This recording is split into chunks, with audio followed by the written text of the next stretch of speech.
Halo, selamat datang di acara Talk Show Seven Dream. Kali ini kita akan membahas mengenai dunia farmasi dalam bidang apotek secara Pancasila.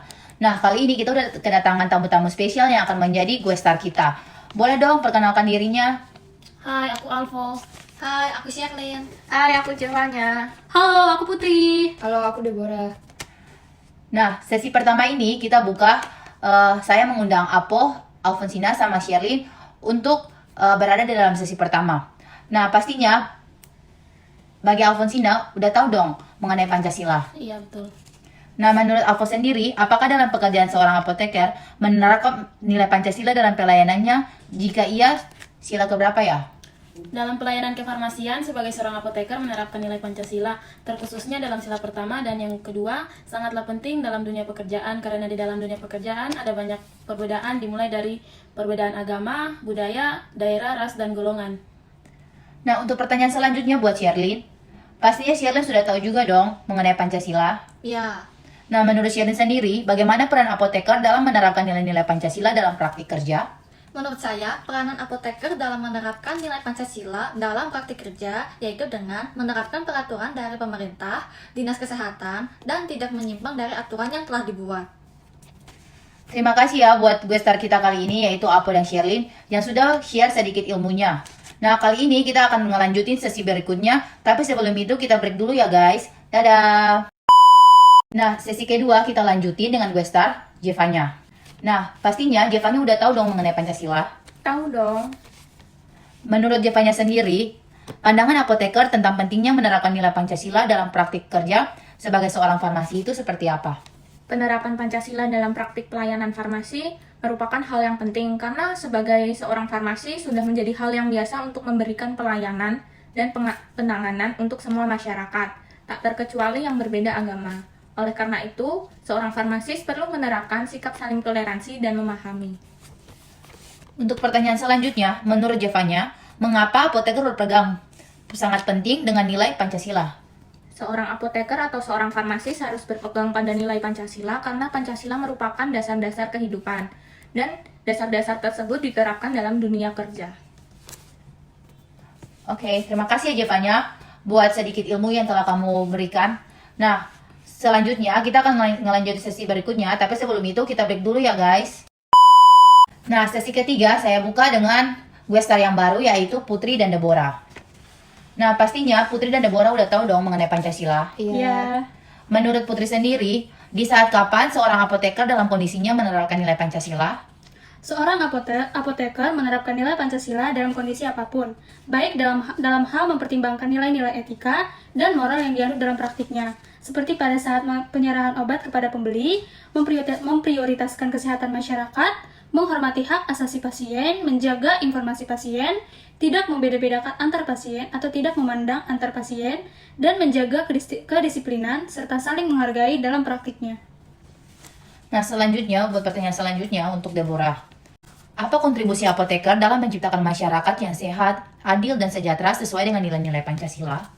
Pastinya kontribusi dari apoteker dalam menciptakan masyarakat yang sehat, adil, dan sejahtera itu terkandung dalam nilai Pancasila sila kelima, yaitu keadilan sosial bagi seluruh rakyat Indonesia, di mana kontribusinya melalui memberikan pelayanan resep kepada pasien, dijelaskan informasi penggunaan obat yang baik dan benar, menjelaskan tata cara waktu minum obat, dan memberikan dosis yang tepat sesuai sehingga obat yang diberikan dapat memberikan efek terapi bagi pasien.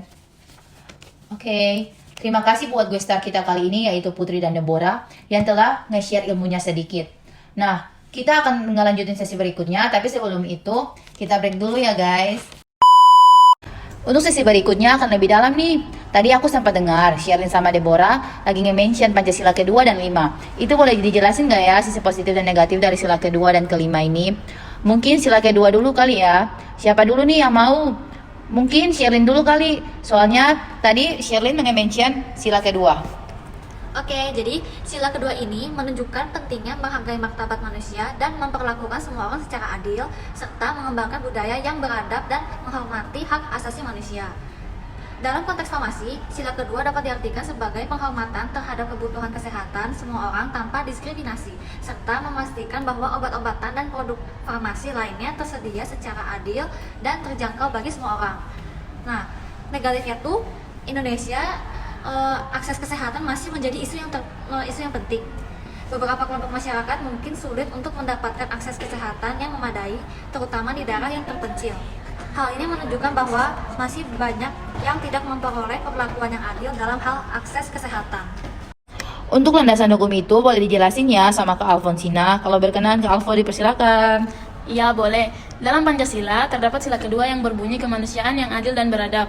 Dalam Undang-Undang Dasar 1945, Pasal 28 menetapkan bahwa kesehatan merupakan hak dasar setiap individu serta kesehatan masyarakat saat ini yang membutuhkan tersedianya obat-obatan dengan harga yang terjangkau. Kesehatan merupakan investasi dan hak setiap warga negara termasuk masyarakat yang mengidap penyakit-penyakit epidemik seperti HIV, tuberkulosis, dan malaria. Untuk itu, diperlukan suatu aturan yang mengatur pelaksanaan upaya pemenuhan bagi warga negara untuk tetap dapat hidup sehat. Masalah kesehatan merupakan permasalahan yang sudah mengglobal dan sebagian besar menimpa negara berkembang seperti Indonesia. Tingginya jumlah penderita HIV menyebabkan negara merasa perlu untuk mencukupi kebutuhan obat-obatan esensial. Namun mahalnya harga obat membuat tujuan negara untuk memberi akses obat yang layak tidak terpenuhi dan menjadi permasalahan tersendiri di semua negara di dunia termasuk Indonesia. Oke, makasih ya Kak Alfo. Aku mau nih ngajuin 2 pertanyaan aja, boleh ganti-gantian ya, Sherlyn sama Alfo. Nah, sekarang ini kan banyak terjadinya malpraktik di mana-mana nih, terkhususnya di bidang farmasi kan, di apotek. Nah, aku mau memberikan satu pertanyaan nih, apa dampak terjadinya malpraktik dalam masyarakat? Kesalahan praktik atau malpraktik seorang farmasis maupun apoteker dalam melakukan pelayanan kepada masyarakat bisa menjadi pelanggaran terhadap sila kedua, karena hal tersebut dapat memberikan dampak korban jiwa serta kehilangan kepercayaan masyarakat kepada farmasi atau apoteker, bahkan bidang kesehatan Indonesia. Oke, makasih ya Sherlyn. Nah, untuk pertanyaan kedua buat Apo, bagaimana upaya pencegahan malpraktik? Nah, ada 4 nih. Yang pertama, validasi data atau resep yang diberikan oleh dokter. Yang kedua, mematuhi regulasi dan standar yang telah ditetapkan oleh badan pengawas. Yang ketiga, menjaga transparansi dan integritas. Yang keempat, melakukan kontrol kualitas dan inspeksi rutin. Wah, berat banget ya ternyata peran Pancasila dalam kefarmasian itu luas ya. Oke, kita lanjutin ke sila kelima. Ini mungkin bakal jadi sesi terakhir kita di podcast kali ini. Aku mau nanya nih sama Deborah, sisi positif dan negatif dalam pekerjaan sebagai apoteker dalam implementasi Pancasila. Dalam implementasi Pancasila, apoteker banyak berperan. Mungkin dari sisi positifnya dulu. Yang pertama, sebagai apoteker hendaknya adil dalam memberikan pelayanan. Yang kedua, sebagai apoteker dapat memberikan hak pasien dan pasien memberi kewajibannya. Untuk sisi negatifnya sendiri, yang pertama itu melakukan pendiskriminasi terhadap hak pasien dan tidak memberikan hal yang sesuai dengan yang diinginkan pasien. Yang kedua, sebagai seorang apoteker, kadangkala pasien ingin memangkas kewajiban yang harus mereka bayar. Wah, cukup banyak juga ya implementasinya. Nah, aku mau nanya dulu nih sama Jevanya, landasan hukum dalam menjalankan tugas sebagai apoteker itu ada nggak ya? Menurut Menteri Kesehatan RI Nomor 73 Tahun 2016, sebagai standar pelayanan kefarmasian di apotek, mewajibkan seorang apoteker untuk memiliki juga skill dalam pelayanan terhadap pasien. Kemudian, farmasi bukan sesuatu hal yang mudah ya, karena juga menyangkut hidup seseorang. Jadi dalam peraturan pemerintah Nomor 51 Tahun 2009, seorang pelayanan kefarmasian hendaknya bertanggung jawab atas pasien yang berkaitan dengan sediaan farmasi yang diberikan dengan syarat untuk meningkatkan mutu hidup pasien.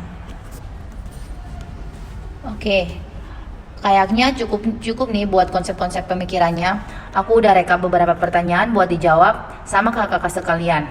Nah, mungkin Kak Putri belum ngomong dari tadi ya, yang bersedia menjawab pertanyaannya.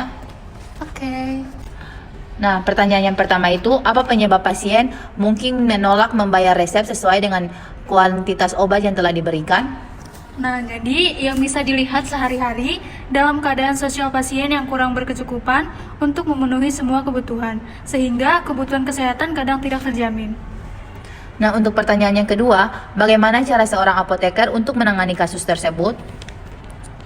Dasar pelayanan kesehatan di Indonesia diatur dalam berbagai kebijakan dan peraturan yang dikeluarkan pemerintah.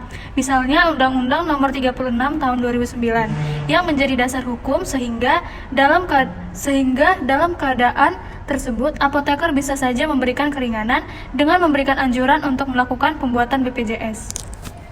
Oke, terima kasih ya. Wah, pemikiran aku jadi terbuka banget nih. Jadi itu aja buat podcast kali ini ya.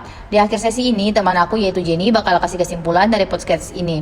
Aku Esther pamit undur diri ya guys. Sampai ketemu di podcast selanjutnya. Dadah. Kesimpulan yang kami dapat dari hasil wawancara bersama apoteker adalah bahwa Pancasila sangat penting diterapkan dalam dunia kefarmasian berhubungan dengan sila pertama, ketuhanan yang Maha Esa, sila kedua, kemanusiaan yang adil dan beradab, dan sila terakhir yaitu keadilan sosial bagi seluruh rakyat Indonesia. Mengapa sila pertama? Sebagai seorang apoteker, kami akan bekerja di tempat yang berbeda dan mungkin akan ditempatkan di tempat yang berbeda, bisa ditempatkan di berbagai daerah yang ada di Indonesia. Maka dari itu, kita harus bisa menghargai satu sama lain. Pastilah di tempat yang berbeda juga kami akan bertemu dengan orang-orang yang berbeda, mungkin dengan agama yang berbeda, ras atau suku yang berbeda. Disitulah nilai toleransi yang kita punya harus ditingkatkan. Sila kedua yaitu kemanusiaan yang adil dan beradab. Kenapa? Kami sebagai seorang apoteker atau farmasis haruslah memberikan dosis terbaik dan terpercaya kepada pasien. Jika tidak, mungkin akan menimbulkan efek samping yang tidak diinginkan pada pasien tersebut. Maka dari itulah penerapan sila kedua yaitu kemanusiaan yang adil dan beradab sangat penting diterapkan dalam sistem atau metode pemberian dosis kepada pasien. Lalu berhubungan dengan sila kelima itu keadilan sosial bagi seluruh rakyat Indonesia, kami sebagai seorang farmasis atau apoteker haruslah adil kepada setiap pasien yang kami tangani. Dari pemberian dosis, pelayanan penjelasan terhadap obat yang mereka butuhkan, dan juga melayani dengan sepenuh hati. Maka dari itulah Pancasila sangat penting diterapkan dalam dunia kefarmasian. Kalau tidak, mungkin kami sebagai seorang apoteker atau farmasis tidak mempunyai tujuan yang pasti atau cangkupan yang pasti tentang bagaimana kami harus melayani pasien kami, dan kami harus membuat pelayanan sebaik mungkin untuk orang-orang dan masyarakat Indonesia. Sekian dari kelompok kami, terima kasih.